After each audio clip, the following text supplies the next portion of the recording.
Greetings, everyone. Welcome to NSU TV and Radio. Today we have a very special guest with us, Mr. Stephen Ibelli from the U.S. Embassy, Public Affairs Counselor. Mr. Ibelli, how does it feel like to be at NSU? It feels wonderful. It Shobhu feels wonderful. Dupur, Kemonachan.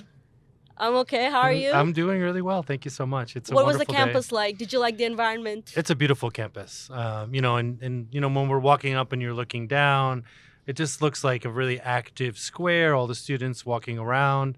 We had a wonderful session with the students as well, very interactive session where we talked about Education USA, which is Yes, my of pin course. today.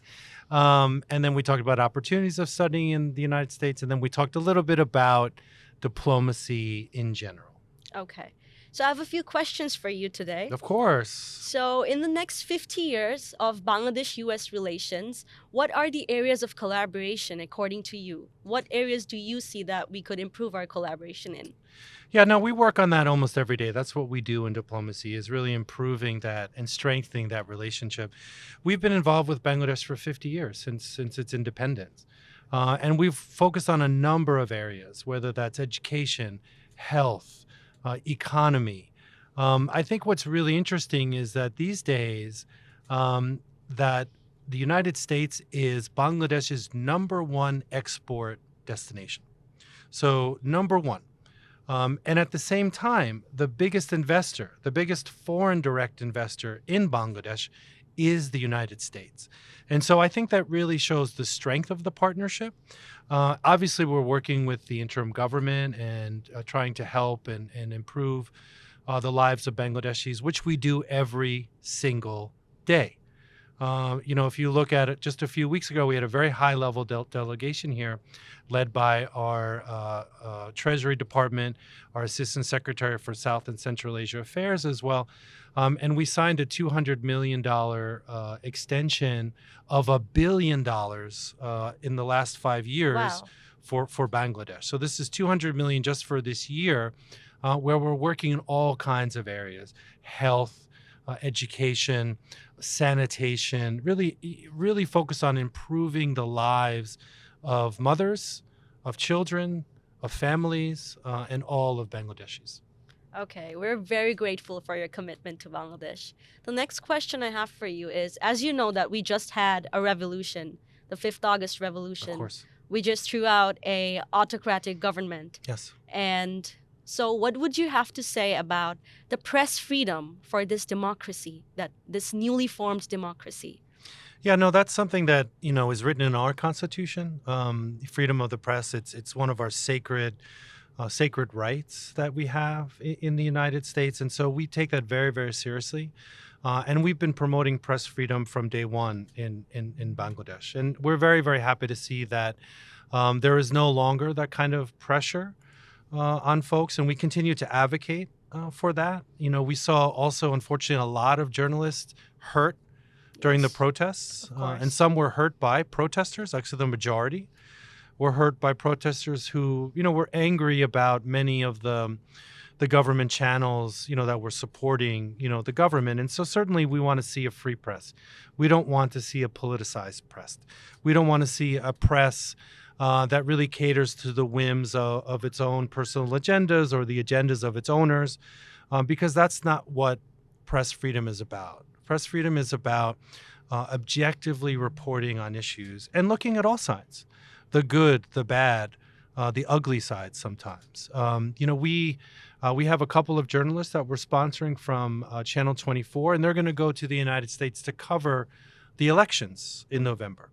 And we just, we're very transparent, and transparency is very, very important when it comes to the press. And they're going to go and they're going to talk to different candidates, and they're going to talk to the different parties, and they're going to talk and cover, the U.S. election and report that back to the Bangladeshi people, because we think that's very important. Because at some point, there are going to be what we hope are free and fair elections in Bangladesh. And that makes us extremely happy, because the Bangladeshis themselves, people died for this right. Yes. People died for the right to choose their own government. Students died. And students died. And a lot of other innocents died too, from indiscriminate shooting and so on. And so that is very important, that their sacrifices were not made in vain. Yes.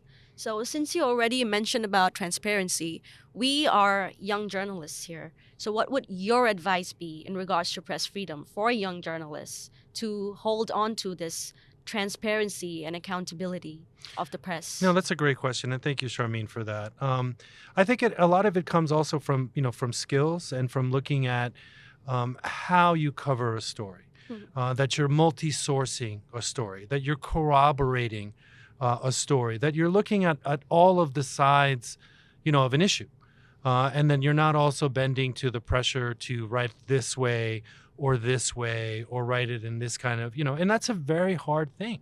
Yeah. And that's why we support press freedom all over the world. And there are journalists under pressure in many countries around the world. And so we really, really look at trying to promote that press freedom.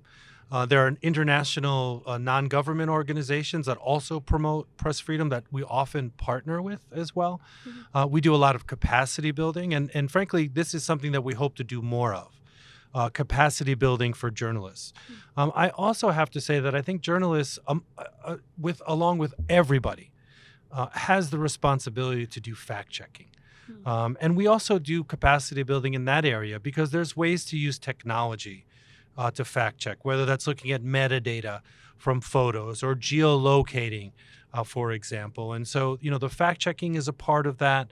The multi-sourcing, the cooperation, the objectivity is all a part of that. And so I think that is something that all journalists, look to do. We bring journalists here often. We bring experts to Bangladesh to talk about these things, to do training.